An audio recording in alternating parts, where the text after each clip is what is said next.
is up, race fans? Welcome back to another episode of Canada's F1 podcast, another race weekend. Of course, I'm your host, Dames Nellas, joined by team manager for Pro Racing Ontario. I'm here. Darryl Timmers, love the fit. Oh, you know, gotta make myself look a little bit more representable once in a while. 25% off right now, too. Yeah, I know, we got the sale going on, you know, at Most Sport Karting Center, you know, a little bit of a end of season sale, so if you need some equipment, come on by. And we're saying it's end of season, but the weather is actually phenomenal. Like, today's a perfect race day. Yeah, I know. Engines would love this. Yeah, totally. But we're here to discuss Formula One because we are Canada's F1 podcast.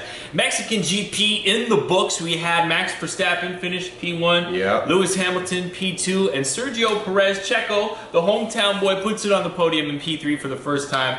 Big shouts out to Checo. It was really an outstanding race for Red Bull. Oh, yeah. I think Checo probably should have finished P2, but when you have a 7-time world champion in front of you, that's what happens. Yep. But where do we actually want to start here?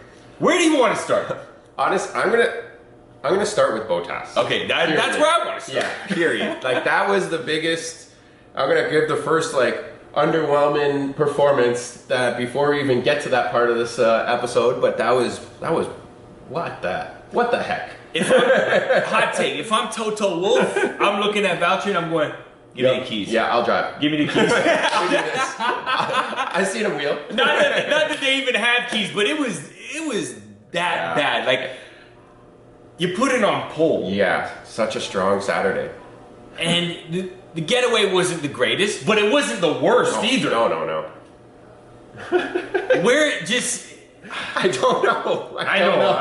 It's like, because... It's like, here, let's go to the inside dirty part of the track and leave the guy that's battling for the championship, the racing line, on the outside with the biggest. So, okay, let me interject here because I think the best way to do this for the folks at home is kind of break it down. So let's break it down from inside to outside, 3 wide going into a 90-degree corner. So let's take it from Lewis's side first. He was the closest. He was on the inside, the dirty part of the track. What's going through his head at that point? At that point, you're thinking, okay, one, the track's really dirty on the inside because not a lot of cars are going to be driving there. So you know you're going to have to brake a little bit earlier, but sometimes you can kind of brake early, feel that grip, and be like, okay, I can actually go deeper and release that brake, roll into the corner a bit more. But also because he's so tight going into the corner, he has to add so much more wheel to get that car to rotate around that apex or around the middle of the corner to get through that corner properly. So he knows no matter what, he's going to be he's going to have to crawl through the apex, or he's going to be the widest car by the time he exits that corner. Right, so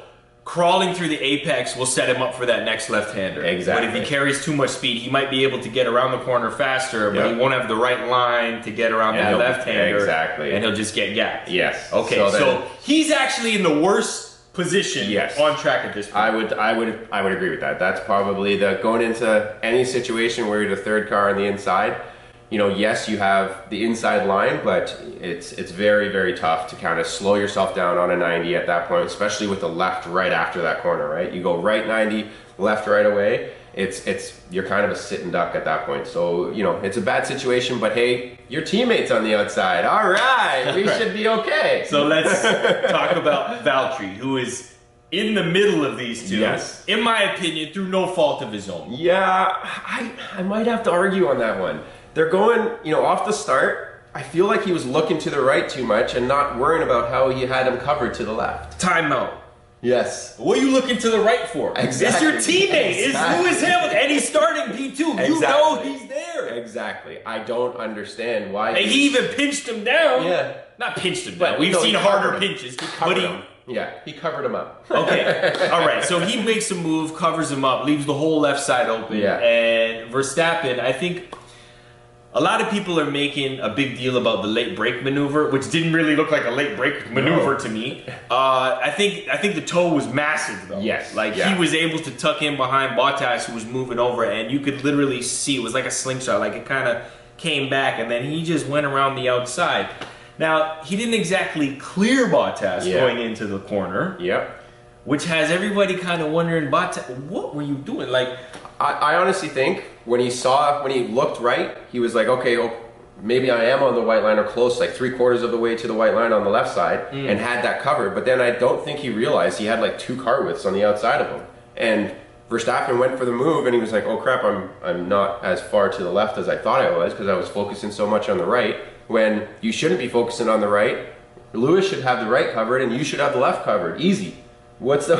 I don't understand how he even got to that situation where Verstappen's on the outside. And you know the thing about it too is like there's a cardinal rule and a cardinal sin in racing is you don't crash your teammate. No. Right? And we've seen it happen before, i.e. Prost, Rosberg, Hamilton. Like it happens. It happens. Yeah. But if you're Valtteri Bottas and you're racing against Lewis Hamilton and Lewis Hamilton is on the inside, Hamilton has shown more often than not he's willing to back out on the first lap against his championship rival. So what are the odds that he's going to smoke you going into exactly, corner one, right? Yeah. So it was a huge blunder, not even a little blunder, a huge blunder in my opinion in regards to turn one, pole position, and then he kind of braked early, which ultimately put him in hot water with everybody just kind of swarming him. Yeah. He gets tapped, he spun around, and that's the race for him. He broke before Hamilton did. Like, Hamilton's on a worse track than he is, and really and truly the middle lane is not horrible. Because, you know, people do pass into turn one, especially at Mexico. It's a very long straightaway. It's a long straightaway, you need that toe, Yeah, so a lot of people pass there. So people drive in the middle of the track a lot more. Where Hamilton was, no one drives down there. There's no reason to be the third car down there unless they're battling for 3 wide. And the fact that Bottas broke earlier than Hamilton, it's like, what are you doing? And if you're Bottas, like, he's coming on the outside, all you have to do is, like, just drive straight. Yeah. And he can't turn in. Release the brake and drive straight. Like, there you go. What is he going to do? Not exactly, like you said, he's not going to turn in. Lewis is going to get ahead. At that point, hey, Mexico is really, really flat on the outside there. So, hey, man, if you both go on the grass, just drive straight. I bet you both will still come out second. Lots of runoff. Yeah. So just let it happen. But I think he thought he was going to cross both of them on the exit and set them up for the left and get a better run for the right onto the back straightaway. But why are you trying to set your teammate up that's in a battle with the championship guy? Why not just race this guy? Who cares about him? Now, was it more difficult for Lewis to be on the inside of 2 cars because he can't see the outside car? Like, do you think he was able to see Verstappen making that I don't move? think he knew he was there. I really don't. I think when they got into the brake zone and Bottas backed out a little bit, I think it was like, oh, holy crap. Verstappen's there. What's he doing there? Because I think he realized, you know, maybe Bottas would cover him. And if I'm Toto Wolff and I have the meet-in before the race, it's like, okay, Lewis, you cover the right, he'll cover the left. If they try to go the middle, just, you know, sandwich them a bit. Like, just leave 3/4 of a car width on both sides and kind of just judge your which way you're going to go. And then back out, let Hamilton go, and then you hold up Max. Easy as that. He has checked out. He knows he doesn't have the pressure of the Mercedes anymore. He knows where he's going next year. So let's just have fun. I think that's why he's performing so well. Other than this Sunday, like Saturday was a monstrous day for him to put it on pole. That was a great day for him. Yes. And then he goes into Sunday, and it's like. But this is what I'm saying, which makes it very weird for me because what you're saying is true. Yeah. And I actually thought before the race, after Saturday's qualifying, where he put it on pole, I was like, man, we got to come in here and talk about Bottas since the break. Yeah. But if that is the mentality where he's just having fun and he's got a fast car, he's getting a new engine every year. Yeah, exactly. How do you instinctually, as a race car driver at the pinnacle of motorsport, let a guy come around the outside like that? That's a driver error. That's honestly it's just a what's it called, anomaly? Yeah, maybe. Yeah, I don't. Yeah. There's no definitive response. It's just really and truly it's a mistake. Like I just don't think he was covering the left side so much, and then when Max already got out there, it's not like he can just slam the door and take them both out. Then he's, you know, it's way worse. He's done that before. Yeah. So I think honestly he just didn't know he was there, and like he didn't know there was that much room there. When Max popped out and made that move, he was like, oh crap, like what did I do? Then he was going in, and it's like I don't know what he was trying to do going into one. Like why he didn't just release the brake and roll up to Max. Like, if he saw that Lewis went deeper than him, then he knows he can get more, like, deeper into especially if he was paying attention to Lewis. Yeah, like, exactly. Yeah. I don't understand. Man. Like, it was just lapse of judgment. From a management side of things, you're Toto Wolff. This really hurt the team, Mercedes, because the Constructors is down to 1 point. Yeah. And it's only down to 1 point because they put Bottas on for a fastest lap. Yeah, exactly. So if you're Toto Wolff, right, you have a reserve driver, Nick de Vries. chances are you're not going to make that move, though. Yeah. But at the same time, why not? Yeah, you had the thought. If he's going to keep doing stuff like this. Bottas finished P15. Like, yeah, you know. they also held him on that last pit stop to make sure he had clear track, so he just dropped. They sacrificed Bottas. But at that point, he deserved the sacrifice. Yeah, he deserved it. He's like, oh, what are you doing? This is the worst race you've done. You went to the back. You couldn't get by anyone.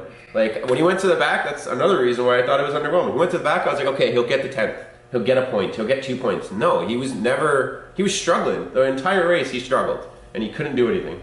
Okay, so Nick DeVries probably no. But are you calling George Russell and Williams and being like, hey guys, y'all got to figure it out because we're taking our guy a little bit early? Like, I think that's a little bit more political. I think that would be kind of a helmet. Yeah, okay. Right. So and because, but it's tricky though, bro, Yeah, because they're 1 point, Yeah. like 1 point.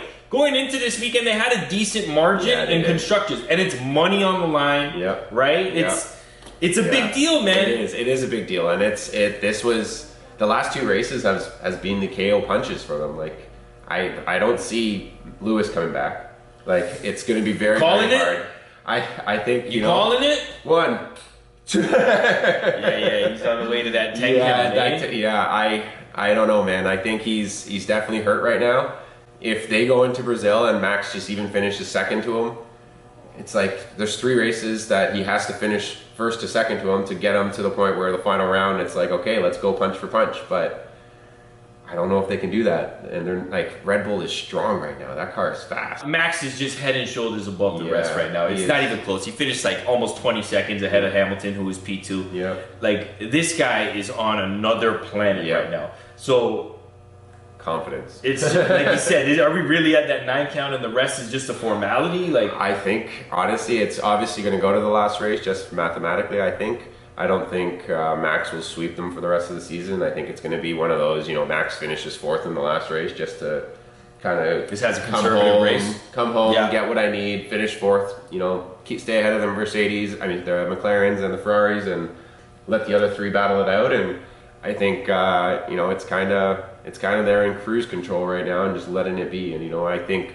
this is where the maturity of Max is going to have to come in, because I think Lewis is going to start playing those mind games a little bit more to try to get him to make that mistake, or race him hard now. He's got to pull out. He doesn't back out every single stop. Yeah. There's only 4 races left. Yeah. I think Red Bull, honestly, has had the edge on Mercedes from a team perspective all year long. Yeah. They just seem to be a little bit more buttoned down. Yep. Mercedes made some questionable calls, gave away a few races. There's been, brake magic and all that kind of stuff. I'm not talking about the drivers. I'm just talking about the team in general. Team and the way things have kind of developed and unfolded this year. So I can't even be mad if you are right. Yeah. And they sweep, driver and constructors this year because it makes sense based off what we've been watching. And if you think about it, there's 2 or 3 races that Max was, well, there's 2 races that Max was pretty much leading and got taken out or crashed with or blew up a tire. Right. With so we could be looking at real dominance. Yeah, like he could have been gone. Like if he had won those 2 races, that's it. He would have almost locked it by now. Right? Well, going into Silverstone, he had a 30-something point lead, right? So it's big, right? So I think at that point, it's like, okay, they're very strong. They're performing. The team is strong. Hamilton's going to have to pull, like you said, pull all the stops out. Maybe we see a Silverstone in Brazil.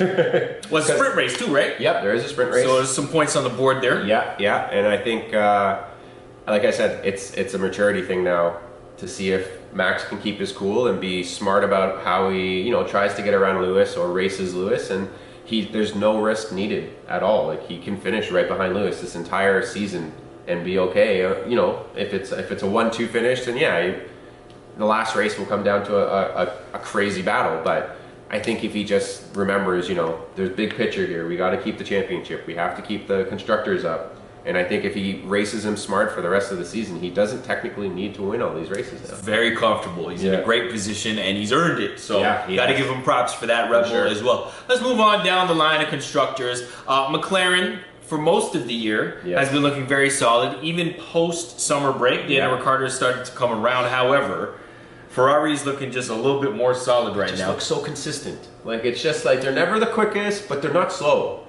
I think Norris is, not as sparky as he usually is. I think he's kind of struggling a little bit. I don't know what it is. I don't know if it's something to do with maybe motors, chassis, whatever. But I think Ricciardo has stepped it up huge, and I think that put a little bit more pressure on Norris, and he was like...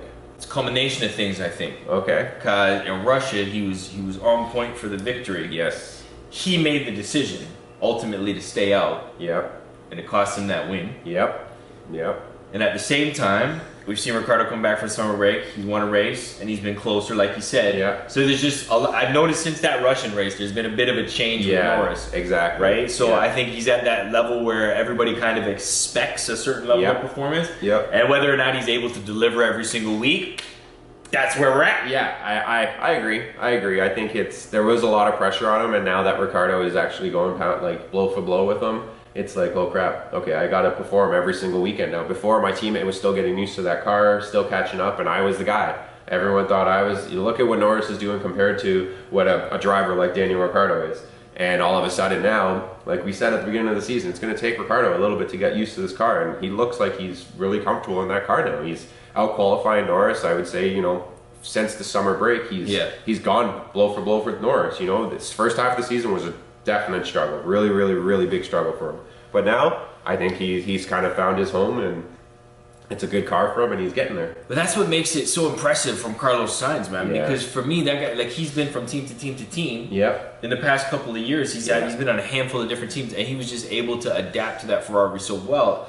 His driver style, maybe, but it's always different. Like, maybe it just suited him the best. Maybe he was able to get off to the races that way. But the consistency between himself, I think he's a very consistent driver. I like Carlos Sainz a lot. I don't know that he's a top-tier talent like a Leclerc, but he's always there. He's a great support. Yeah. Right, and to the point where they were switching to see, like, during the race. So, like, Leclerc couldn't quite close up that gap to Gasly. So they let Sainz gave him a shot, and then ultimately they switched back. Switched it back, yeah. But Gasly was just too quick. Yeah. What's up with this guy? I think he is the most underrated driver right now. Like, they didn't talk about him at all in the race. It was like, yep, there is the front battle, there's the McLaren-Ferrari battle that they kept talking about, and Gasly just drove around and forth, just like, okay, hey guys, I'm here. I'm still here. Hello. I think that's good for him, though. Yeah. I think that's good for Gasly. We've had the discussion almost every episode. We're like, this guy's flying under the radar, putting a P4, P5, putting points on the board. Like, Tsunoda's a rookie. If they had somebody who's been in an F1 car for a season or even 2 seasons, they would probably be in that fight with Ferrari and McLaren instead of fighting Alpine. They're tied with Alpine now. But yeah, Pierre Gasly, man, like, I don't know. I mean, Checo's doing his job. If Checo wasn't there, and who knows, man? Who knows, man? It's I honestly one of those things that I think Red Bull's got to look in the mirror and be like, yes, Checo's performing because Checo's an amazing driver, and yes, it was a good call, kind of bringing him in. But when you bring Checo in, you slapped your development system in the face. And not for nothing, we might have been able to have the same output with Pierre Gasly 2 years into his Red Bull career. Exactly. You know what I mean? Exactly. So it is. I agree. I think they've got to make a decision on him in the next year, because I think once his contract's up, if they say he's not going to the car, he'll jump ship and go to another team. I think so. I think he'll just. Where does he land? You never know what Ricciardo's going to want to do after his contract's up next season. So there's technically a spot up at McLaren. Well, I think Sainz and Leclerc are kind of locked in there for a little bit. Yeah, they're looking good. If I'm Ferrari, I'm signing. I'm going to keep them for a while. So I think maybe McLaren spot. You never know what Alpine's going to do, especially with Alonso always coming in and doing one-year things. Well, we look forward to doing another race weekend, Canada's F1 podcast after Interlagos. The Brazilian GP up next. It's a triple header. It's an exciting time to be an F1 fan, that's for sure. I definitely think it's going to be a battle royale. Let's go. I think the McLarens, Ferraris, they're going to go at it. I think they're going to be up front with the top guys. I don't think they're going to be trailing behind them. I think it's going to be a nice battle. I can see one of those teams maybe mixing it up, taking that win away. And it's the sprint. Yeah, we got the sprint happening, so you never know. It could get mixy. Yeah, maybe in that sprint race there might be a little bit of contact that puts someone to the back. Evidence suggests. Or a little bit of rain, a little bit here, a little bit there. Yeah, man, no, we're definitely looking forward to that. Be sure to like, comment, subscribe, share, do all that stuff. And if you're into the karting scene here in Canada, Motorsport, you guys got a big sale going on right now? We do. End of season sale. We're blowing a lot of things out the door. We've been so busy the last week with everyone coming in and purchasing stuff. So if you are looking for some karting racing equipment, we can also get some car racing equipment. Come on down, give us a call. You can stop by the track, see some pretty cool go-karts, and check out a pretty cool track in North America. There it is. Canada's F1 podcast. Another race weekend officially wrapped for this week. DT, thanks so much, man. Thanks, buddy. All right.